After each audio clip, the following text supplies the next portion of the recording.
விளையிற பூமியடா விவசாயத்தை பொறுப்பா கவனிச்சு சீரோவடா உண்மையா உழைக்கிற நமக்கு எல்லா நன்மைகளும் நாடி வந்து கூடுதடா.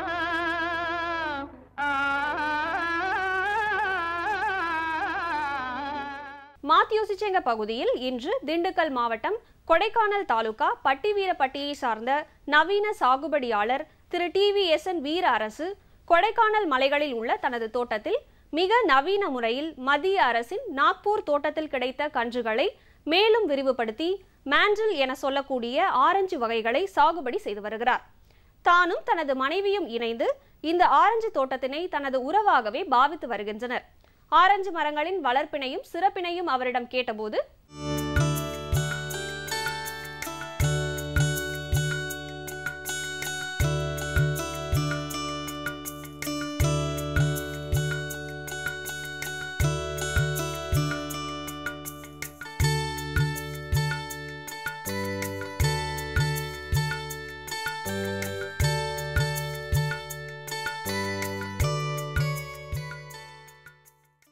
எனது பெயர் வீர அரசு.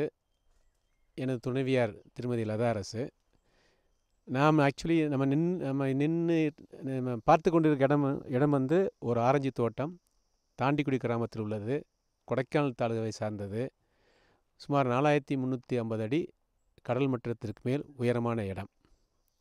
இதில் சாகுபடி செய்யப்பட்டுள்ள அனைத்து ஆரஞ்சு வர்க்கங்களுமே ஒட்டு ரகத்தை சார்ந்தது. ஆரஞ்சு சாகுபடி என்பது உண்மையிலே ஒரு கேஷ் கிராப், ஒரு பணப்பயிர்.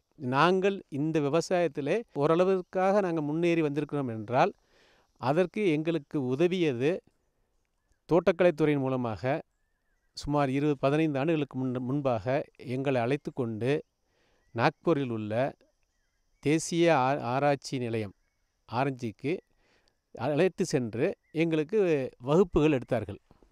அவ்வாறு வகுப்புகள் எடுக்கும்போது தான் இதுவரை தகுதியான ஆரஞ்சு ஒட்டு நாற்றுக்கள் நமக்கு கிடைக்கப்பெறவில்லை என்பதை நாங்கள் அறிவதற்கான வாய்ப்பு இருந்தது.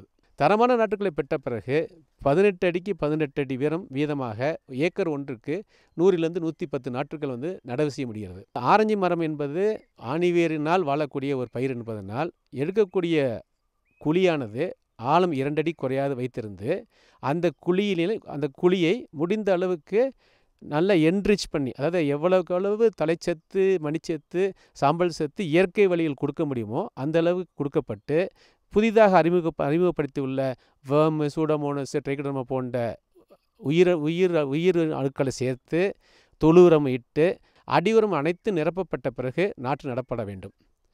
அதிலும் நாம் தெரிந்தும் தெரியாமல் செய்யக்கூடிய மிகப்பெரிய தவறு என்பது ஒவ்வொரு பையனுடைய ஆணிவேரானது டேப் ரூட்டானது அடியில் பையனுடைய உயரம் பத்தாமல் உள்பக்கமாக சுருண்டு பெண்ட் ரூட் என்று சொல்லுவோம், இல்லாட்டி டபுள் ரூட் என்று சொல்லுவோம். அதாவது ஆணிவேருடைய முழுமையான வளர்ச்சி தடை செய்யப்படுகிறது. அது அறியாது நம்ம அந்த வளைந்த ஆணிவேரையே தரையில் நட்டு விட்டோம் என்றால் அந்த மரத்தினுடைய வளர்ச்சி முழுமையாக பாதிக்கப்படும். எனவே ஒவ்வொரு விவசாயியும் கண்டிப்பாக தரமான நாற்றுக்கள் பெறுவதற்காக காசு செலவழிப்பதை யோசிக்கக்கூடாது. அதே போன்று நடவு செய்வதற்கு முன்பாக நல்ல குழி எடுத்து ஆற வைத்து அதனுடைய என்னென்ன அதை என்ரிச் பண்ண முடியுமோ பண்ணிவிட்டு அதுக்கு பிறகு ஆணிவேரை சுற்றுறது பெண்ட் ரூட்டான ஆணிவேரை அறுத்த பிறகுதான் நடவு செய்ய வேண்டும் என்பதை உண்மையாக கொண்டு வந்தால் நிச்சயமாக இந்த விவசாயத்தில் தோல்வி இல்லை. ஒரு மரம் என்பது சுமார் 500லிருந்து 800 பழங்களை தரக்கூடியது. நன்கு பராமரிக்க தோட்டம் என்பது அந்த தோட்டத்தில் களை கட்டுப்பாடு இருக்க வேண்டும். ஏனென்றால் நம்ம ஒரு மருந்து அடிக்கிறோம், மருந்து அடித்த உடனே அந்த பூச்சிகள் மரத்தை விட்டு திருப்பி கலையில் உட்காந்துக்கிறோம். அந்த மருந்துடைய வீரியம் குறைந்த பின்பு திருப்பி அதே பூச்சிகள் திருப்பி மரத்திற்கு வர வாய்ப்பு இருக்கும். எனவே களை கட்டுப்பாடு மிகவும் அவசியமான ஒன்று. சராசரியாக ஒரு விவசாயிக்கு கிடைக்கக்கூடிய விலை என்பது சுமார் 20 ரூபாய் கிலோவுக்கு குறைவதில்லை. 20 ரூபாய் என்று எடுத்துக்கொண்டோம் என்றால் ஒரு கிலோவுக்கு 10 பழம் என்றால் கூட ஒரு பழம் என்பது 2 ரூபாய்க்கு குறையாமல் கிடைக்கக்கூடிய வாய்ப்பு உண்டு. அப்படி எண்ணும் பட்சத்திலே ஒரு மரத்தில் 500 பழங்கள் நமக்கு கிடைக்கும் என்று கிடைக்கக்கூடிய நிலைக்கு வந்தால் ஒரு மரத்திலிருந்து 1000 ரூபாய் நமக்கு வருமானம் கிடைக்க வாய்ப்பு இருக்கும். அந்த 1000 ரூபாயோடு 18 அடிக்கு 18 அடி நீளம் அகலத்தில் நம்ம நாட்டுக்குள் நடந்தால் 110 மரங்கள் வைத்திருந்தால் கண்டிப்பாக ஒரு நபருக்கு ஒரு ஏக்கருக்கு 1 லட்சம் ரூபாய் வரை மொத்த வருமானம் வருவதற்கான வாய்ப்புகள் கண்டிப்பாக ஆரஞ்சு சாகுபடியில் உண்டு. சென்ற ஆண்டு என்ஆர்சி தேசிய ஆராய்ச்சி நிலையம் நாக்பூரில் உள்ள ஆராய்ச்சி மையத்திலே சிறந்த சாதனையாளர் பட்டியல் சிறந்த மேண்டின் ஆரஞ்சு குரேயர் என்ற அவார்டு வாங்கினோம். அது பெருமைப்படுகின்றோம். மனிதனுக்கு பால் முழு உணவாகும். இது நொதித்தல் முறை, நொதித்தல் அற்ற முறை என 2 வகைப்படுகிறது.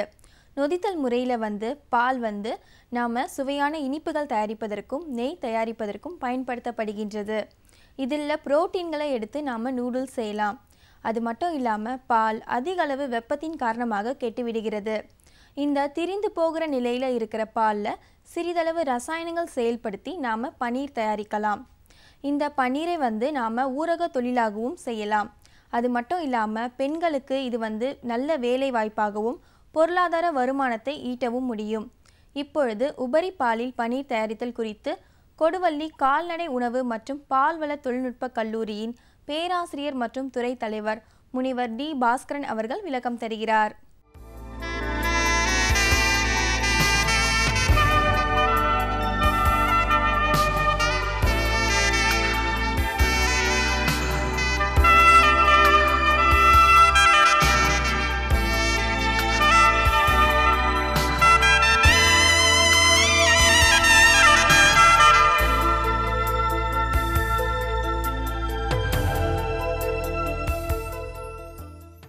நம் கிராமங்களில் பால் அபரிமிதமாக உற்பத்தி ஆகிறது. அந்த பாலை எவ்வாறு பயன்படுத்த வேண்டும்?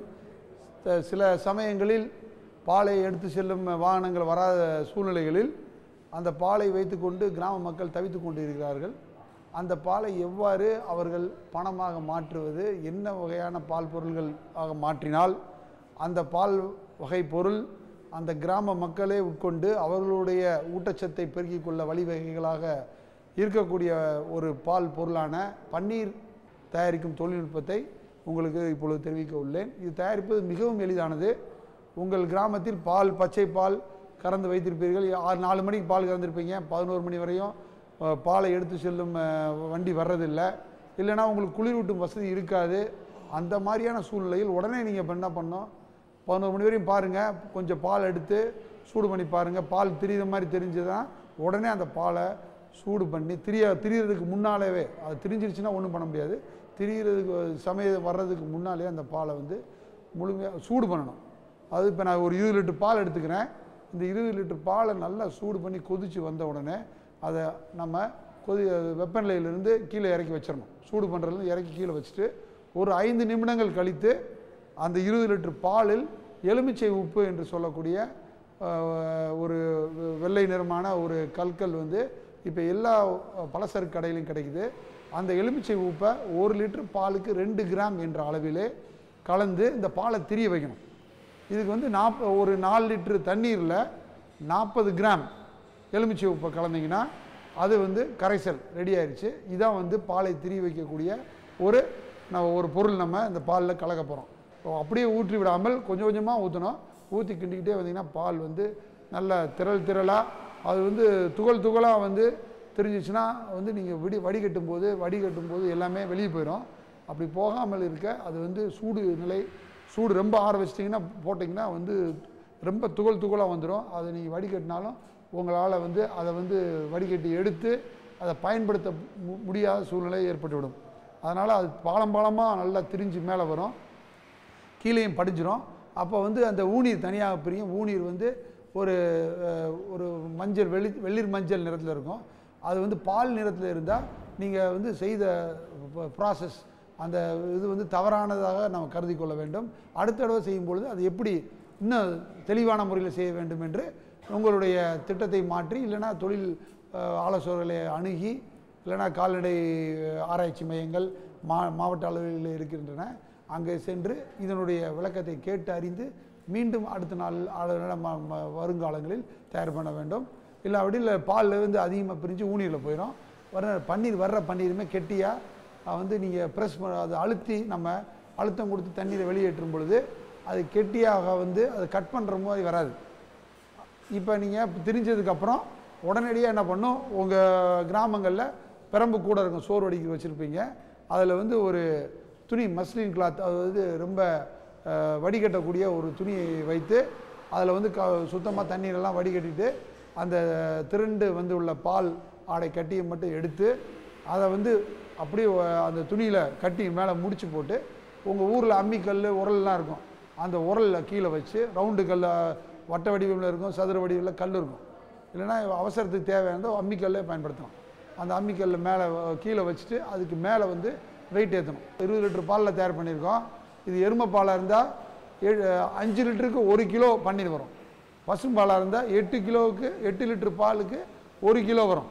இப்போ 20 லிட்டர் பாலுக்கு எவ்வளோ வரும் நீங்களே கணக்கு போடுங்க. எருமை பாலாக இருந்தால் 4 கிலோ வரும். இதே இது வந்து பசும்பாலாக இருந்தால் ஒரு 3 கிலோ இல்லை 3.5 கிலோக்குள்ளே வரும். இதை நீங்கள் வடிகட்டி எடுத்து இது மேலே வந்து வெயிட்டை ஏற்றி இந்த கல்லை வச்ச உடனே ஊனி கொஞ்சமாக வெளியே போகும். நீங்கள் மொத்தமாக பெரிய வெயிட்டை ஏற்றினீங்கன்னா துணியெல்லாம் பிடிங்கி போயிடும், துணியெல்லாம் கிழிஞ்சு இந்த பாலாடை கட்டி வெளியே போயிடும். கொஞ்சம் கொஞ்சமாக வந்து அது மேலே அழுத்தம் கொடுத்து அது அழுத்தம் கொடுத்துட்டே வரணும். அதுக்கப்புறம் கொஞ்சம் தண்ணி வெளியே போனால் திருப்பி இன்னொரு அழுத்தம் கொடுக்கணும். அழுத்தம் கொடுத்து அது துணியை பிரிச்சுட்டு அதை வந்து சதுர வடிவிலோ வட்ட வடிவிலையோ கட் பண்ணி ஐஸ் வாட்டரில் போட்டு, ஐஸ் வாட்டர் இருந்தால் போகலாம், இல்லைன்னா தேவையில்லை. உங்கள் வீட்டில் மண்பானை தண்ணி இருந்தால் கூட போட்டு வச்சுட்டு அதை வந்து நீங்கள் வந்து கட் பண்ணி மட்டன் மசாலா பண்ணுற மாதிரி மட்டன் குருமா, பிரெட் சாண்ட்விச் அப்படின்னு சொல்லக்கூடிய பிரெட் சாண்ட்விச் தயார் பண்ணலாம்.